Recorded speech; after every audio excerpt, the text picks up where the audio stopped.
KPBS On Demand is supported by Paint Care, offering households and businesses in California more than 800 leftover paint drop-off sites for recycling. Quantities of 100-plus gallons of paint may qualify for a large volume pickup. Learn more at paintcare.org.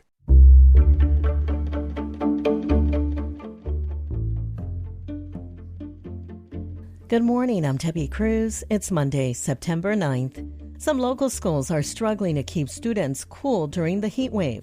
More on that next. But first, let's do the headlines. San Diego's not done with the recent stretch of hot weather. The National Weather Service has issued excessive heat warnings for the inland valleys of the county that last through 8 p.m. tonight. Those communities include El Cajon, Escondido, La Mesa, Poway, San Marcos, and Santee. High temperatures are expected to reach triple digits in some areas. Forecasters say areas closer to the coast should top out in the 80s and 90s.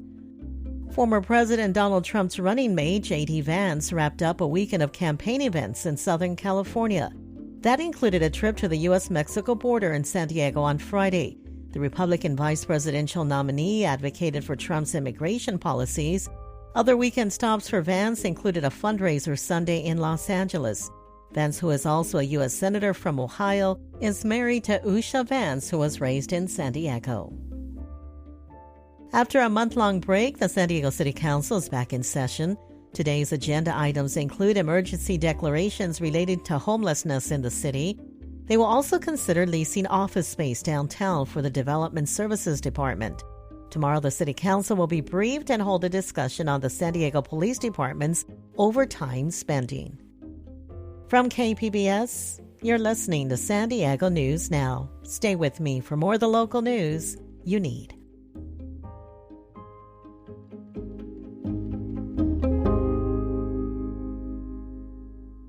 KPBS On Demand is supported by Fleet Science Center's newest exhibit, Survival of the Slowest. See firsthand how nature's smallest, slowest, and weakest creatures can not only survive, but thrive in the wild. Open May 24th through September 1st. Learn more at fleetscience.org.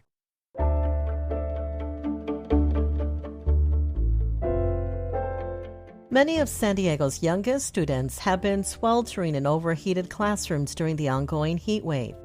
A San Diego Unified spokesperson says the school district's malfunctioning air conditioning systems are to blame.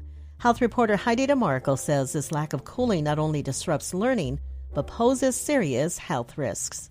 Without proper cooling, classrooms become unbearably hot. The risk extends beyond discomfort for children. And the reason why is that just because their bodies are littler, just the physiology of a child, that they breathe more rapidly, they're metabolically more active, so they tend to be more at risk for heat issues. Dr. V. Nguyen is a pediatrician with Kaiser. She says prolonged exposure to high temperatures can lead to serious health complications, including heat stroke. It can be anywhere from just plain heat exhaustion to actually triggering asthma attacks. She says kids should stay hydrated and wear light clothing, a hat, and sunscreen. A San Diego Unified spokesperson says the district is prioritizing repairs based on student needs, location, and air access. Heidi DeMarco, KPBS News.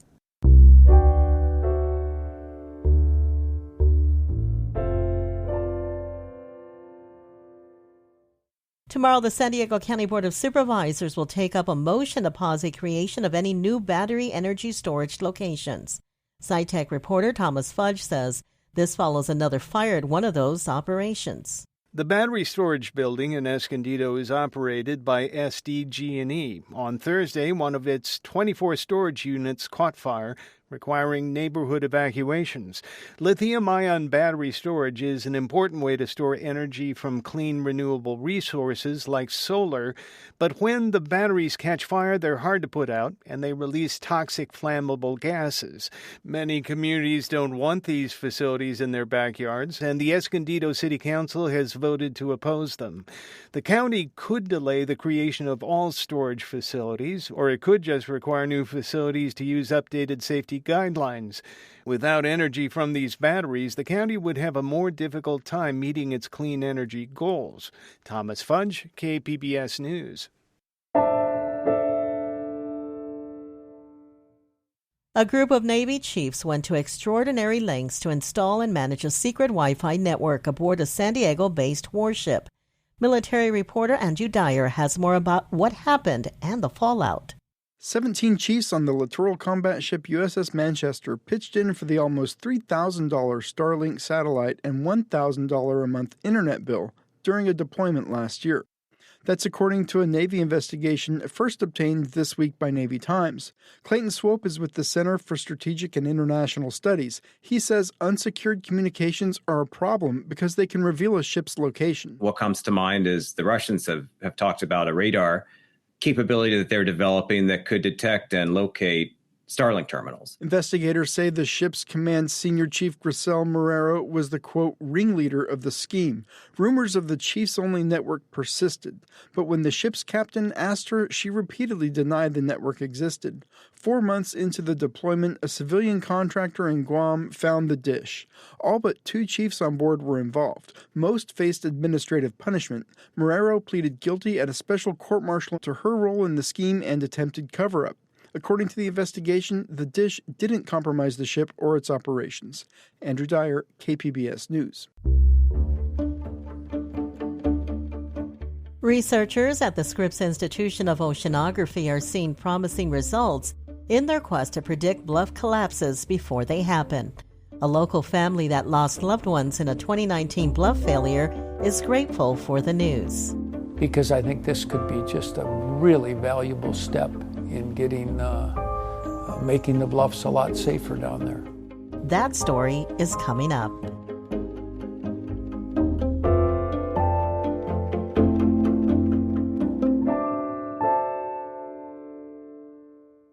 KPBS On Demand is supported by the National Conflict Resolution Center. Geopolitics, a divisive election year, and strained budgets are all topics that can create tension in the workplace. NCRC can help workplace leaders navigate polarizing issues with the Culture, Communication, and Conflict Certificate. More at ncrconline.com.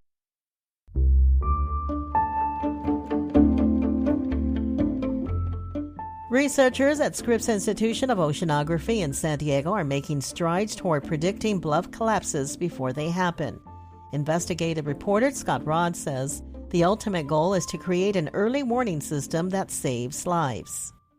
Patrick Davis and his late wife, Julie Davis, moved to Encinitas more than 40 years ago. The coastal town was an idyllic place to start a family. We raised 4 children and grew up in this beautiful Encinitas community and couldn't have been happier. We had a wonderful life here. In August of 2019, friends and family gathered at nearby Grandview Beach for a celebration. Davis's sister-in-law, Elizabeth Charles, had just completed breast cancer treatment. He says the lifeguard on duty suggested they sit just north of the lifeguard tower. It was high tide at the time, so we were probably only 10 feet away from the cliff, and there was maybe another 10 feet at the most in front of us where the waves weren't breaking. The kids paddled out on surfboards. People on the beach ate sandwiches and relaxed in the sun. So we sat there and, we're just enjoying ourselves. And next thing we knew, the cliff let loose. And then it was just pure bedlam after that. Fire department emergency. Please hurry. Grandview Beach, 1700 Neptune Avenue. There's a landslide and there are people underneath. Grandview, right next A section of the bluff had collapsed, sending huge rocks and debris onto the beach below. Several people were pinned under the crushing weight of the fallen boulders. Oh my God. There might be a death. What happened? Oh my God. I don't know. Emergency responders rushed to the scene, but some of the injuries were too severe. Davis lost his wife, his sister-in-law, and his daughter, Annie. We've never been the same family since. After 5 years, Davis is able to talk about his wife, Julie. But I can't talk about my daughter. Losing a child is just one of the worst things any parent could ever go through. So that's been a real difficult thing. So if you want me to get emotional, just start talking about Annie.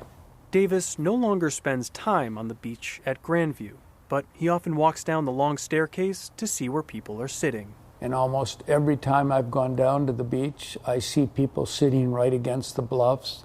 I remind the lifeguards that part of their job is to keep people away from the bluffs. they then respond and run down and tell people how dangerous it is. But it shouldn't be on the shoulders of one grieving man to keep beachgoers safe. Fortunately, state lawmakers and local researchers are digging into the problem. The ultimate hope is to develop an early warning system that saves lives along the coast. Scientists at Scripps Institution of Oceanography are a few years into their research, and the early results are promising. Mark Zumberg is a research geophysicist at Scripps. We've had 3 cases where it was pretty clear something was going to happen. Each time, researchers accurately predicted a bluff collapse at a specific location, sometimes more than a day in advance. To gather data, they installed sensors called tilt meters along the bluffs in Del Mar and Encinitas. Zumberg says the device is like a very sophisticated leveling tool. If you could set out a carpenter's level and very precisely keep track of the position of that bubble, you would be able to tell if the land is tilting. Soon, researchers will install custom sensors that can measure land movement down to the diameter of an atom. Scripps researcher Adam Young says early warning systems do exist for inland landslides. But something specific for the coastline, which involves other processes like waves and tides and that sort of thing, I'm not aware of anything like that.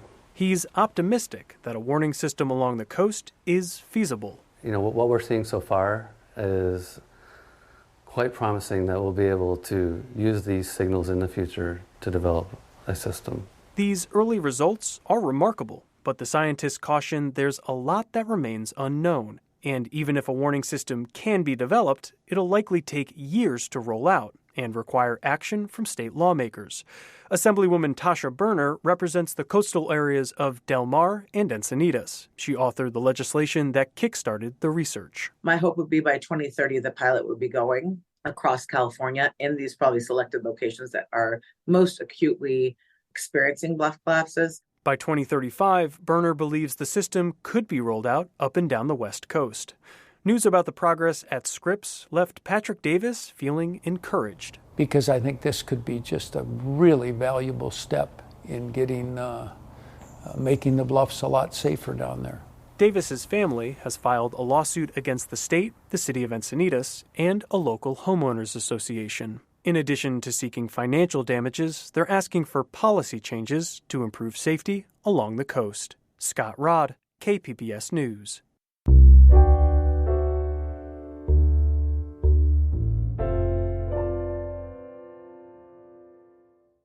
Storms and fires have taken a toll on San Diego's iconic piers this year, with closures from PB to Oceanside.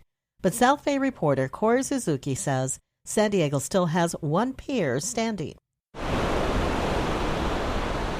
The Imperial Beach Pier has been the only ocean pier in the county to make it through the summer without a major closure. As of this week, it's fully open to the public and has been bustling with visitors. For me, it's still the same old pier, man. It's the same pier. Fernando Marquez was one of them. He'd taken the bus up from Tijuana to visit for the first time in months. He still remembers boogie boarding around the pier and setting up campfires in the sand. I just came to see the beach and to walk down the pier and just to reminisce. I was hoping that it wouldn't be contaminated so I could jump in the water because I haven't been in the ocean for years. But I'll wait till next time. Like Marquez points out, the year hasn't been without challenges. The cross-border sewage crisis has gotten worse, increasing worries about swimmers getting sick and hurting local businesses. The city has also seen its share of fierce storms and early signs of climate-driven sea level rise. Still, through it all, the IB Pier is still standing. In Imperial Beach, Corey Suzuki, KPBS News. That's it for the podcast today. As always, you can find more San Diego news online at kpbs.org. I'm Debbie Cruz. Thanks for listening and have a great Monday.